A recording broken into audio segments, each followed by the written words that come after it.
The saloon owner can't keep her eyes off the outlaw's pistol. Welcome to the world of old Western romance, where we encounter tales of true love. Comment below where in the world you are watching from today, and if you like this story, don't forget to subscribe. The sun bled red into the western sky as the dusty main street of Willow Creek settled into its usual uneasy quiet. Evening was when folks either packed up and went home or wandered into Sally's saloon to drown their troubles in whiskey and company. Tonight, the saloon buzzed louder than usual, clinking glasses, rickety laughter, the piano man hammering out an off-tune melody. Sally wiped her hands on a cloth behind the bar, her steel blue eyes flickering over the faces of the regulars. Farmers, cowhands, shopkeepers, all familiar, all predictable. She tucked a loose auburn curl behind her ear, wondering if anything in this dusty little town would ever surprise her again. The heavy bat-wing doors creaked open with a groan loud enough to cut through the noise. Conversation died mid-sentence. The piano fell silent. Heads turned. Sally's cloth stilled in her hand as she looked up, and the sight before her made her heart kick against her ribs. 5 men stepped through the threshold, dragging the desert wind in with them. They moved like wolves among sheep, their dust-covered boots thudding heavy against the worn wooden floor. Their long coats were stained from travel, their faces shadowed under low-drawn hats. Guns rode easy on their hips, worn from use rather than display. No one mistook these men for passing traders or ranchers. They were outlaws plain as day, and every man in the saloon knew it. At their head was a swaggering brute with wild eyes and a jagged grin, a man who thrived on the discomfort he caused. Cass, some whispered, the name hissing like a rattler under breath, but Sally barely registered him. Her attention locked foolishly, helplessly, on the man who trailed a few steps behind. Taller than the rest, his presence was quieter, but 10 times heavier. A black Stetson cast a shadow over his rugged face, but even across the room she could see the glint of his piercing green eyes, steady and sharp as a drawn knife. His dark beard framed a rough jaw, and a thin scar curved from beneath his left eye into the short bristles along his cheek. His hand rested easy on the butt of his pistol, not in threat, just familiarity, as if violence was a tool he kept sharp but chose to sheathe unless needed. Sally, against all good sense, felt a pull toward him, like a moth to the flame. Cass sauntered to the bar, slamming a coin down so hard the counter shook. "Drinks, darlin', for me and my boys." His voice was oily, smug, designed to make men bristle and women squirm. Sally met his gaze evenly, refusing to flinch, and nodded. She poured the whiskey with a steady hand, feeling the room's fear pressing against her back like a loaded gun. As she slid the glasses down the bar, she risked another glance at the tall outlaw Nathaniel, someone muttered behind her, though she didn't know if that was true or if she was inventing it to have something to call him in her mind. He hadn't spoken a word, just stood there silent, watchful, not like Cass, who sneered and barked laughter, not like the other men, who drank noisily and elbowed the locals aside. Nathaniel simply leaned against a support beam, arms crossed, his eyes scanning the room and occasionally lingering on her. Their eyes met for a heartbeat longer than was proper. Sally's breath hitched. He looked at her the way a man looks at water after a week, lost in the desert, cautious, hungry, unsure if it's real. Then he glanced away as if ashamed of being caught, and Sally found herself smiling despite the knots twisting in her stomach. The townsfolk were uneasy. Men whispered to each other, their hands too close to the butts of their guns. Women gathered their skirts and slipped toward the door, praying not to be noticed. The atmosphere was like dry timber waiting for a match. Sally felt it too, buzzing under her skin, but she also felt something else, a reckless curiosity she hadn't felt in years. Maybe it was the way Nathaniel's pistol gleamed under the lamplight. Not ostentatious, but well-worn, well-loved. Maybe it was the way he moved, deliberate and sure, the promise of violence and restraint all wound tight in one rugged package. Cass hollered for more whiskey, slapping the bar so hard a bottle toppled. Sally moved to pour again, but her hand brushed the tall outlaw's when he reached for his glass. She flinched, heat blooming up her arm where their skin touched. His fingers, rough and calloused, closed briefly over hers. Not in anger, not in warning, just a brief grounding touch. His green eyes flicked to hers, and for the first time that night, his lips twitched into the ghost of a smirk. It was devastating. "You pour whiskey like you mean it," he said, voice low and rough like gravel sliding downhill. Sally swallowed, willing her voice not to shake. "You drink it like you need it," she shot back, tossing a cloth over her shoulder with more sass than wisdom. A dangerous glint lit his eyes, but he didn't reply. Just tipped his hat to her, a small, almost old-fashioned gesture, and turned back toward his gang. Cass was watching, his grin souring at the edges. Sally knew better than to show favoritism, knew better than to get involved with an outlaw. knew better than to wish for things she couldn't have. But something had sparked, and it was too late to pretend otherwise. The piano man cautiously picked up a new tune, a slow, somber song that matched the heavy air. Conversation stumbled back to life, low and strained. Sally wiped the counter vigorously, trying to scrub the heat from her cheeks. She caught herself looking again at Nathaniel, at the pistol slung low on his hip, at the way his long frame shifted with quiet power. Lord help her, she wasn't sure which one she was more fascinated with. Hours later, when the outlaws finally rose to leave, Nathaniel paused near the door. He looked back over his shoulder, and for a moment it was as if they were the only two souls in the room. A promise or a warning passed between them in that glance. Then he was gone, the saloon doors swinging in his wake, leaving behind only the smell of dust, sweat, and something new crackling in the air. Sally exhaled slowly, one hand pressed against her racing heart. Trouble had walked through her door tonight, no question. But it wasn't the loudmouth Cass or his brutish crew that worried her most. No, it was the silent one, the one who hadn't threatened a soul, who had said almost nothing at all. The one who, with one look, made Sally realize how long she had been asleep, living half a life. And deep down, against every scrap of reason she had, Sally hoped he would come back. Morning light spilled across the dusty main street like a golden river, and with it came the whispers. Willow Creek was always a town where secrets floated like pollen on the wind, but last night's arrival of the outlaw gang had stirred more than gossip. It had stirred real fear. Sally heard it while she polished the bar, the chairs still flipped upside down on the tables from the night before. She heard it from the few loyal souls who trickled in early for their coffee or their whiskey, depending on how their morning was going. Cass and his men were trouble, everyone agreed. The real question was when, not if they would make their move. Sally moved through the morning routine with mechanical precision, but her mind wasn't on the glass she was wiping or the tables she was setting. It was back on the way Nathaniel had looked at her, the way he had touched her hand, just for a moment, grounding her, steadying her, speaking without words. It was foolishness, she knew, dangerous foolishness, but the memory clung to her like wood smoke. Around midday, the doors swung open again, and a new wave of tension rippled through the saloon. It wasn't Cass this time, but Sheriff Bill Hollis, a man whose face was usually set in stone, but now looked carved with real worry. He made straight for the bar, his boots clicking hard against the floor, and Sally knew before he even spoke that he hadn't come for a drink. "You seen him?" he asked low, voice tight as a drawn wire. Sally didn't pretend not to know who he meant. She nodded once. "Last night, 5 of them, Cass leading, the others just following." Her voice caught slightly when she said it, and she knew Hollis caught it too. His eyes narrowed, sharp and assessing. "You keep your distance from them, Sally," he warned, voice dropping even lower. Especially the tall one, Nathaniel Wade, used to ride with bigger devils than Cass before he took up with this gang. Word is, he's mean when cornered, deadlier than he looks, and he looks plenty deadly.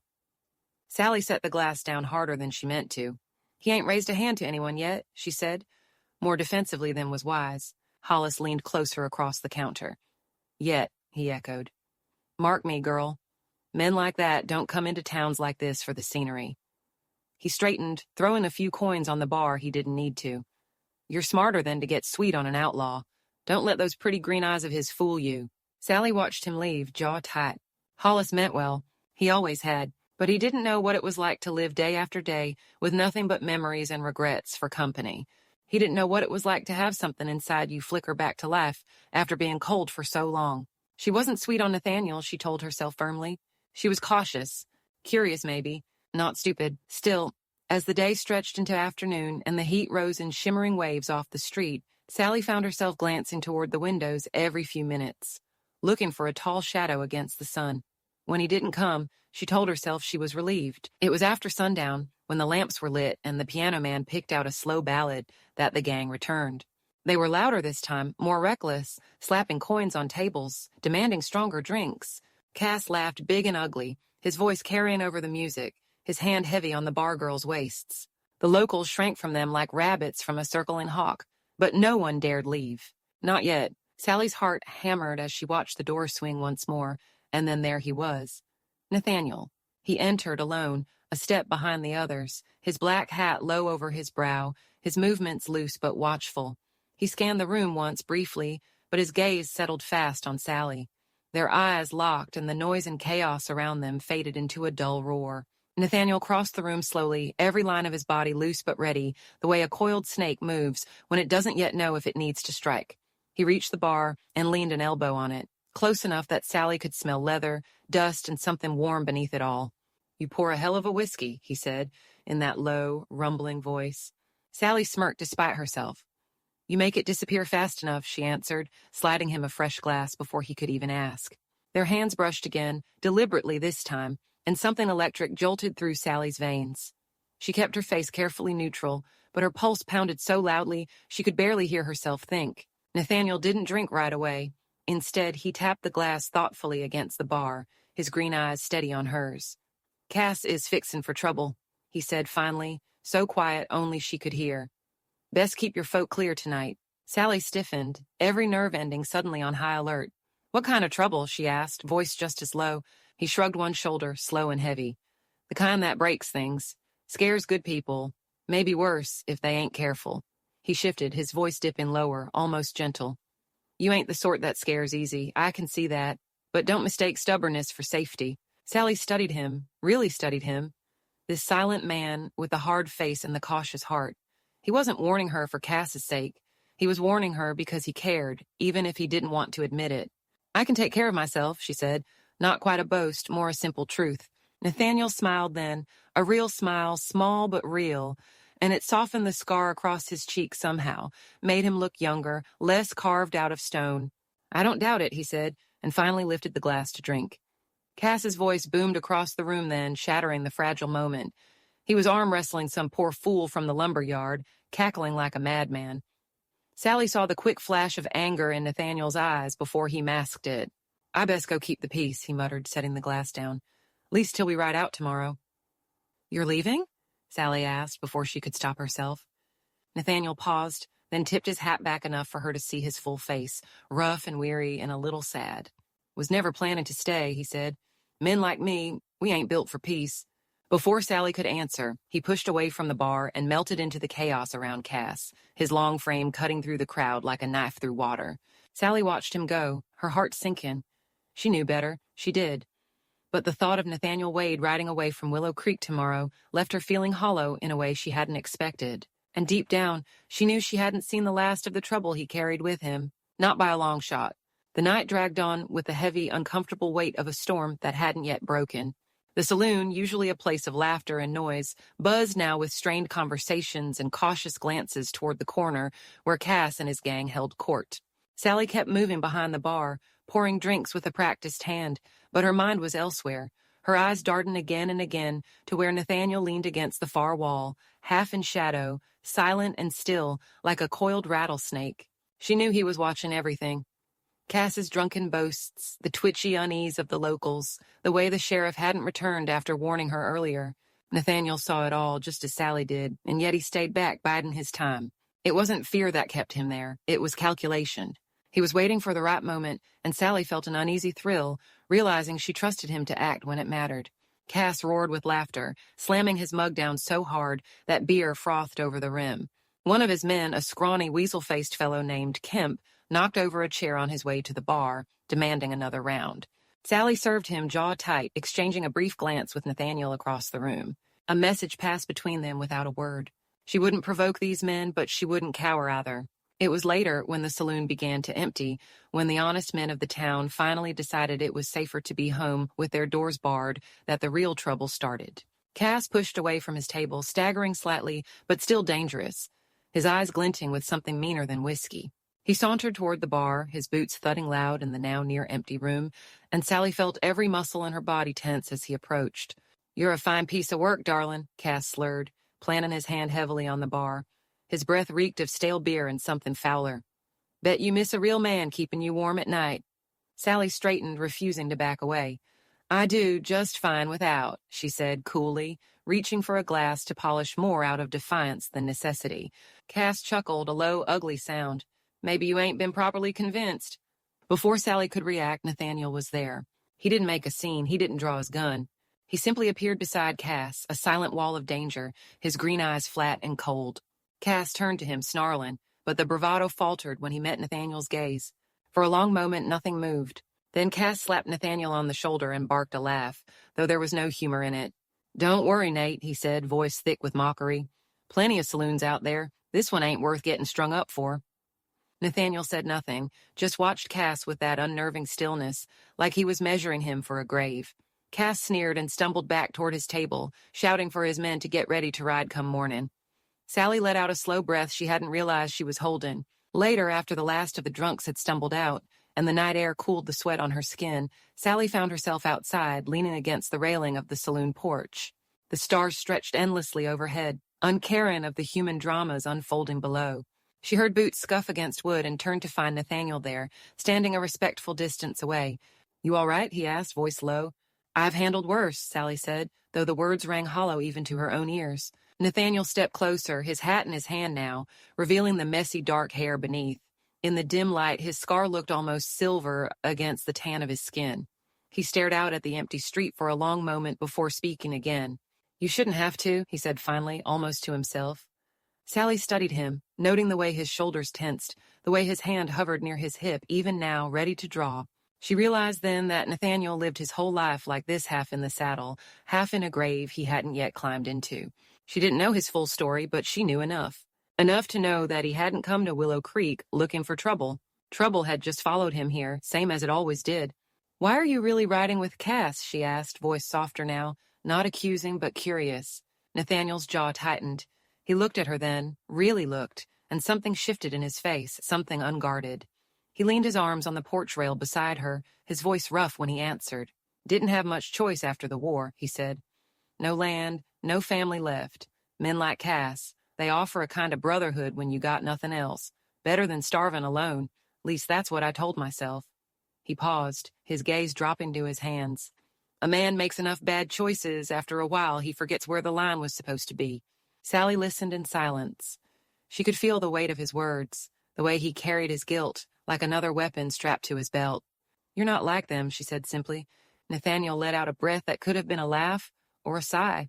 "Maybe, maybe not. But I reckon I'm tired of pretending I don't see the difference."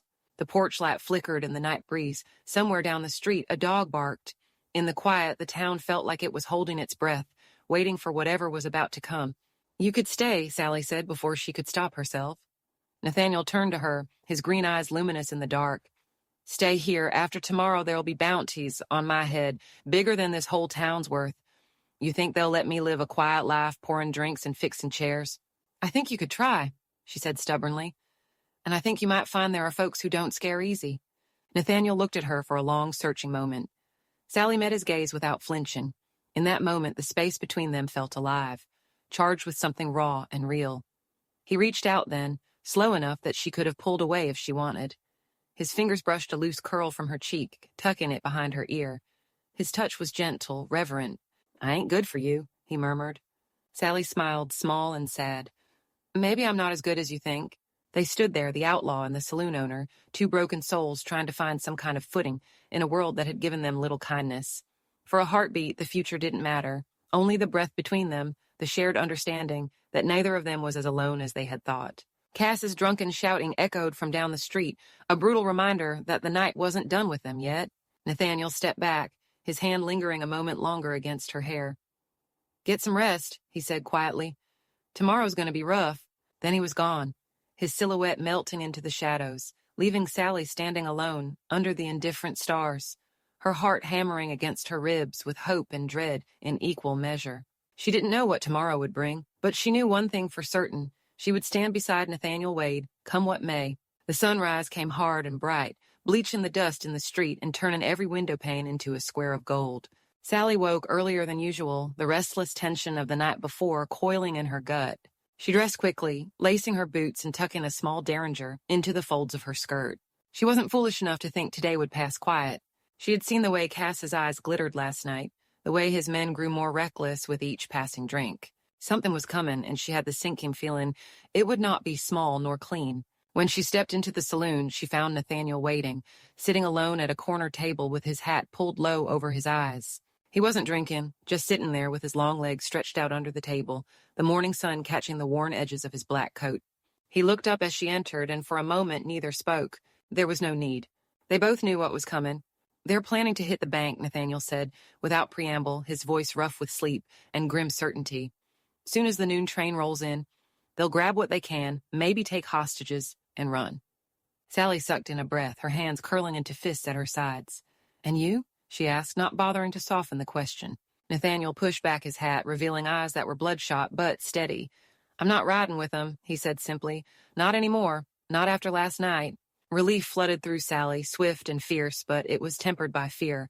If Nathaniel turned against Cass, he was as good as dead.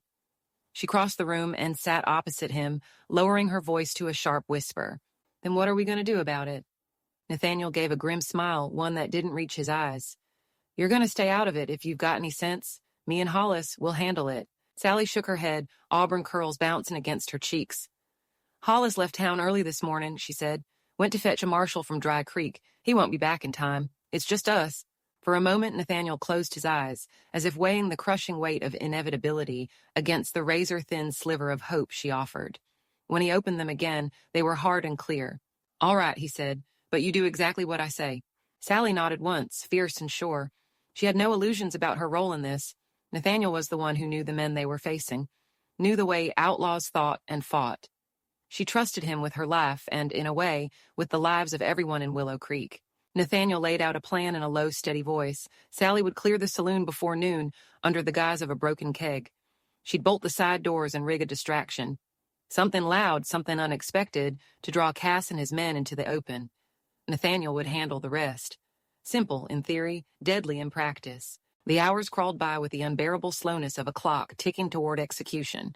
Sally moved through the motions, pouring coffee, smiling at the regulars, pretending everything was fine while inside. She was a taut wire strung ready to snap. She slipped word to those she trusted. Old Joe, who ran the hardware store, Mrs. Lang from the bakery, quietly urging them to stay home this afternoon. Most listened. Some didn't. There was only so much she could do. When the clock over the bar chimed 11, Sally staged her distraction. A smashed barrel, a spill of beer, a few well-placed shouts about broken plumbing.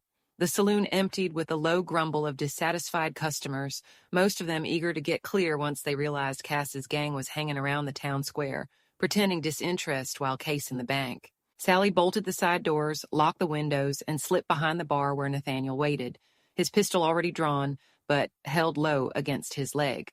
"They won't like it when they find out," she murmured. Nathaniel smiled thinly. "Ain't much about today they're gonna like." Outside, the noon train whistle blew, sharp and shrill.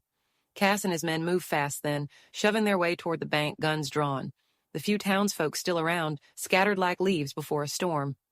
Sally watched from the saloon's front window, heart hammering so loud she thought surely they'd hear it. Nathaniel slipped out the back, moving like smoke across the alley. Sally couldn't see him anymore, but she trusted he was in position. She drew her derringer, ridiculous and small in her hand, but it was all she had. All she needed, she told herself fiercely. The crash of breaking glass and the crack of gunfire split the air. Sally flinched but held her ground. The plan was working. Cass's men were drawn away from the bank, distracted by the commotion Nathaniel had stirred up. An overturned cart, a spooked horse, a fire set carefully in a rain barrel. Chaos bloomed, and in the midst of it, Nathaniel struck. He took down the first two men fast, disarming one and clubbing the other unconscious with the butt of his pistol. Cass roared in fury, spinning to find his men falling like dominoes.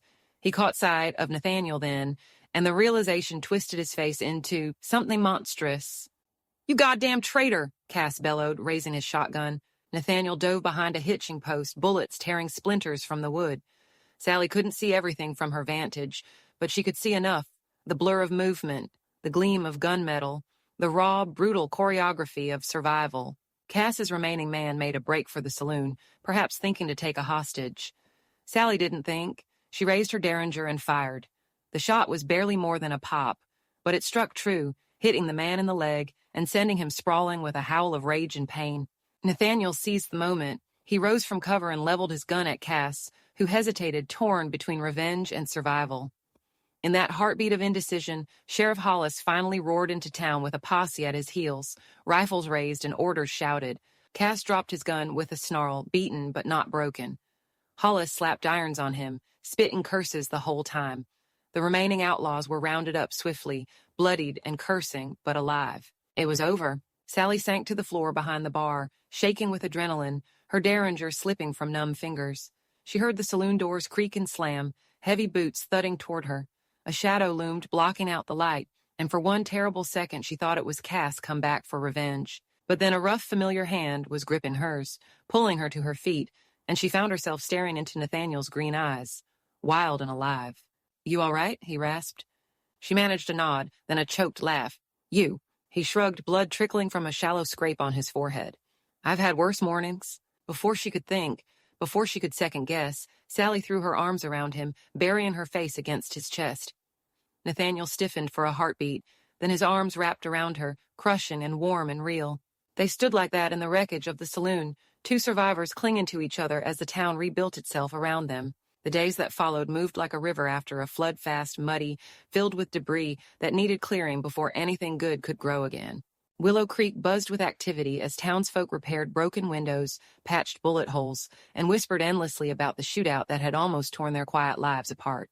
But under all the noise, under all the bustle and worry, one truth ran silent and sure. Nathaniel Wade had saved them. Without him, Cass and his gang would have bled the town dry, stolen more than gold, left scars that would have taken years to heal. Some folks couldn't meet Nathaniel's eyes without remembering he'd once ridden with men like Cass. Others, wiser maybe, saw the difference and tipped their hats in silent thanks. Sally saw it clearest of all. Nathaniel kept to himself in those first days, helping where he could, lifting heavy beams, patching fences, wrangling loose horses, but always with a guarded air, like he didn't expect to be allowed to stay long. It wasn't shame that kept him at a distance. It was something deeper, older.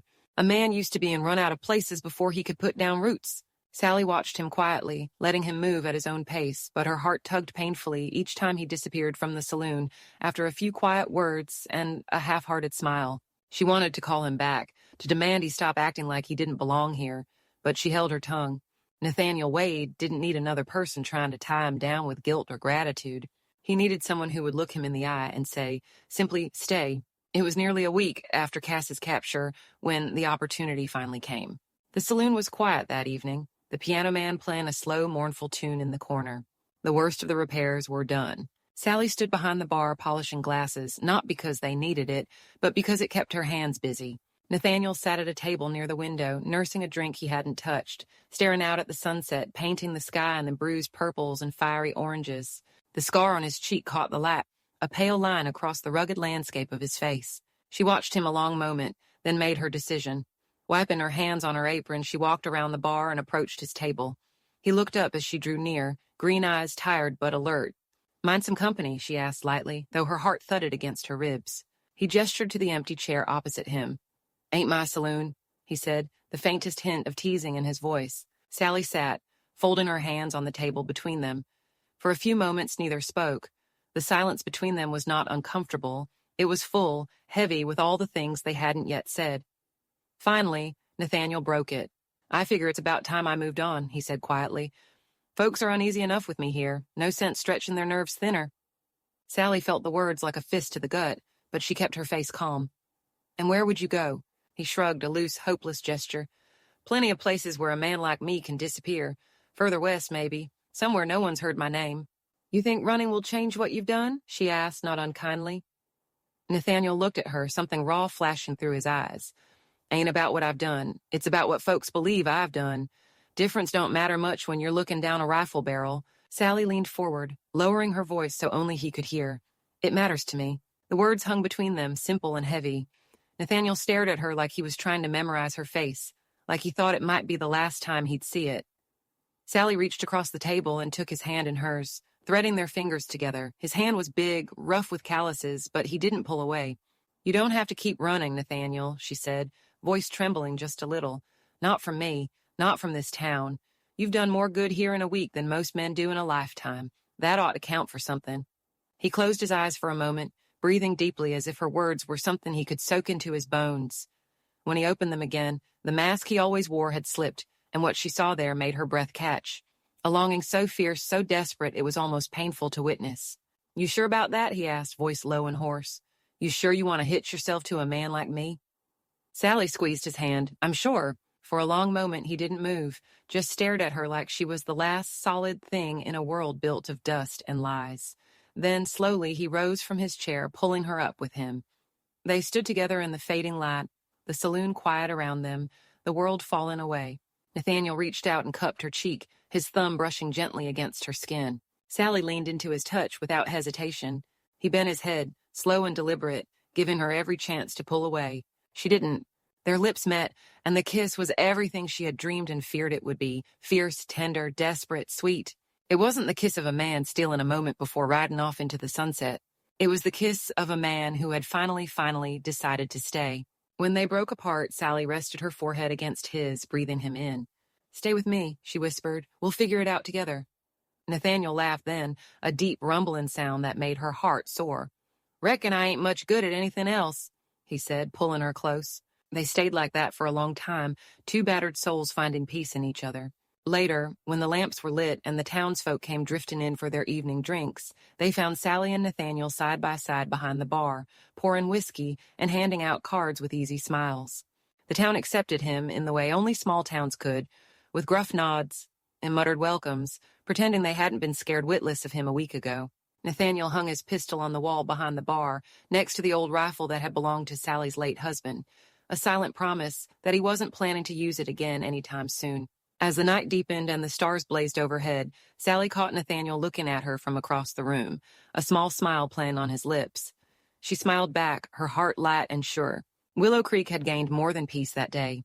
It had gained a protector, a partner, and a love story that folks would whisper about for years to come. And Sally knew, deep in her bones, that she had found her home not just in this dusty little saloon, but in the steady, fierce heart of a man who once thought he had none left to give.